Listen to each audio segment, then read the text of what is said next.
चाहे कोई भी अन्य विभाग हो या आम जनमानुस हो, सभी आंगनबाड़ी सेविका हो या सहायिका हो, सभी को बेहद ही तुच्छ नज़रों से देखा जाता है। हाँ, आखिर देखा ही क्यों ना जाए, सेविका करती ही क्या है। चाहे धूप हो, गर्मी हो, बरसात हो, चाहे कुछ भी हो, उसे तो छुट्टी तक नहीं मिलती। यदि वह 1 से 2 दिन से ज़्यादा छुट्टी लेती है तो उसकी सैलरी कट जाती है। और यदि छुट्टी 2 दिन 3 दिन की हो जाए तो आंगनबाड़ी केंद्र पर बच्चे ही आना बंद हो जाते हैं, क्योंकि आप लोगों को पता है कि केवल सेविका और सहायिका 2 लोगों के कारण ही आंगनबाड़ी केंद्र का संचालन होता है। और यदि सेविका 2 से 3 दिन अब्सेंट हो गई तो उसके बाद से आंगनबाड़ी केंद्र पर बच्चे आएंगे ही नहीं। हाँ, सेविका आखिर करती ही क्या है, सेविका का काम ही क्या होता है, यही ना कि 3 से 6 साल के बच्चों को बुलाना, उन्हें उठने बैठने का तरीका सिखाना, बोलचाल का तरीका सिखाना। छोटे बच्चे जो कि पहली बार घर को छोड़ के आते हैं, अपने माँ की गोद को छोड़ के आते हैं, उन्हें अपने बच्चों जैसा दुलार प्यार देना, उन्हें जो है कि माँ की कमी ना महसूस होने देना, उन्हें खेल खेल में प्यार से 1 मिनट भी बिना बैठे छोटे बच्चों के साथ बच्चे बन कर के बात करना, छोटे बच्चों को समझाना, फुसलाना। और यदि आप थोड़ा सा जो है कि बैठ गए चुपचाप, तब तक आपस में बच्चों का लड़ना, फिर उनके पास जो है कि बच्चों के पास भागे भागे जाना, दौड़ना। हाँ, आखिर आंगनबाड़ी सेविका करती ही क्या है।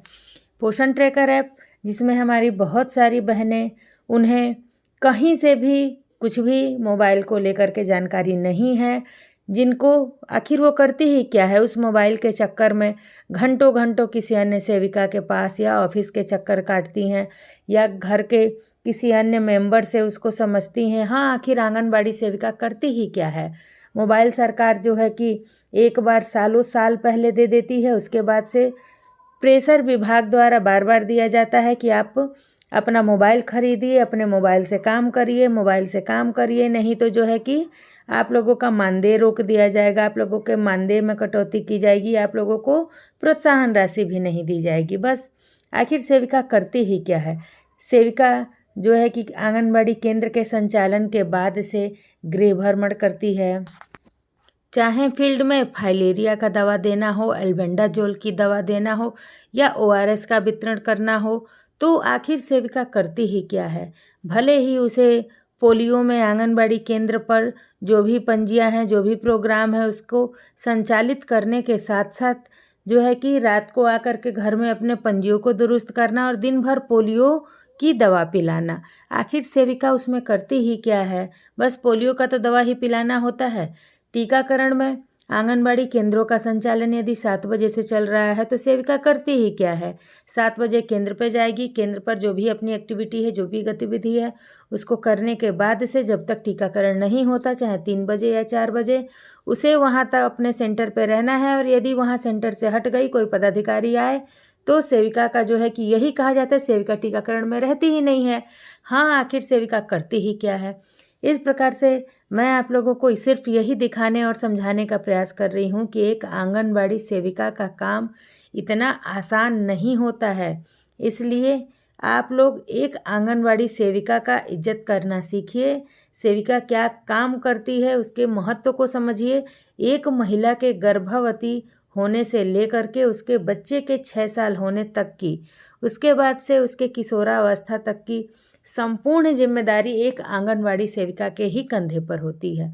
चाहे गर्भावस्था के दौरान उसके टीकाकरण से लेके गोद भराई तक की सारी जिम्मेदारी, गोद भराई में उसे दिए जाने वाले सभी प्रकार के शुभ संदेश, उसके बाद से उसका प्रत्येक माह जो टीकाकरण में जो भी हमें स्वास्थ्य संबंधित पोषण परामर्श देना रहता है, उसके बाद से यदि उसका बच्चा डिलीवर हो गया, उस महिला के गर्भावस्था से लेकर के उसके बच्चे के 3 साल होने तक उसे पूरक पोषाहार में, THR में जो भी आंगनबाड़ी केंद्रों द्वारा नियमानुसार सामग्रियां रहती हैं, उसे हर माह के THR दिवस के दिन बुला करके THR का वितरण करना।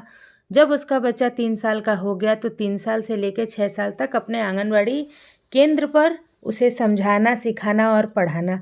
क्योंकि आप लोगों को पता है, यदि बच्चों को आंगनबाड़ी केंद्रों पर वह माहौल दे दिया जाता है, वह जानकारी दे दी जाती है, वह ज्ञान दे दिया जाता है, तो बच्चा विद्यालय में आसानी से प्रवेश कर जाता है और वह बहुत सारी जो डर है उसके अंदर की, बहुत सारी उसके अंदर की जो झिझक है उसे बाहर निकालने का काम एक आंगनबाड़ी वर्कर ही करती है, एक आंगनबाड़ी सेविका ही करती है, क्योंकि माँ के गोद से उठकर सीधा बच्चा आंगनबाड़ी सेविका के सेंटर पे आता है, यानी कि आंगनबाड़ी दीदी के गोद में आता है। हाँ, आखिर आंगनबाड़ी सेविका करती ही क्या है? अब आप लोग अपने राय कमेंट बॉक्स में दीजिए कि क्या एक आंगनबाड़ी सेविका का काम आप लोगों को, आपके नज़र में क्या है?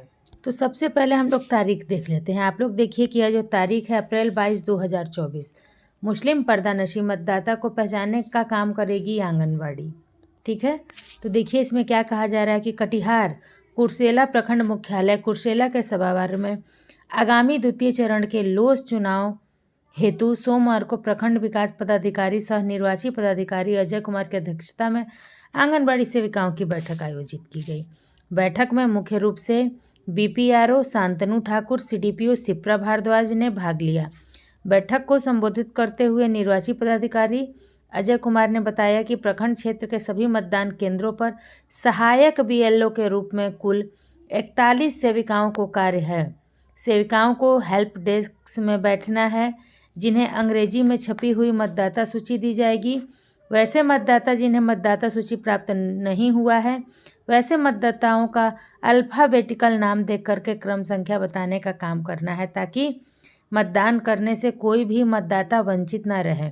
वहीं 13 सेविकाओं को वैसे मतदान केंद्र जहां मुस्लिम महिला पर्दानशी मतदाता है, उनकी तस्वीर मतदाता सूची से मिलान करनी है एवं मतदान करवाना है।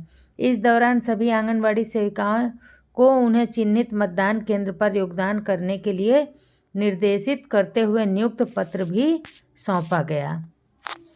तो आप लोगों ने देखा कि किस प्रकार से आंगनबाड़ी सेविकाओं का काम बिल्कुल भी आसान नहीं है।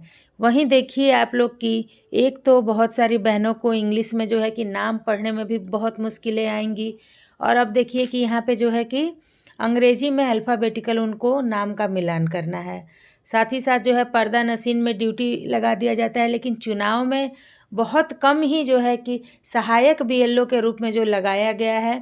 आप लोग मुझे कमेंट बॉक्स में ज़रूर बताइएगा, क्या इसके लिए आप लोगों को अलग से पैसा देने की बात कही गई है, और कही गई है तो कितना कहा गया है, वह भी मुझे कमेंट बॉक्स में ज़रूर बताइएगा, ताकि इसको भी मैं सबके सामने ला सकूं और इस पर हम लोग चर्चा कर सकें। तो उम्मीद है आप लोगों को आंगनबाड़ी से जुड़ी मेरा चैनल यह वीडियो पसंद आया तो चैनल को सब्सक्राइब करें, वीडियो को लाइक करें, और इस वीडियो को आपके पास जितने भी ग्रुप्स हैं सभी में शेयर करें, ताकि आंगनबाड़ी की स्थिति सभी के सामने आ सके।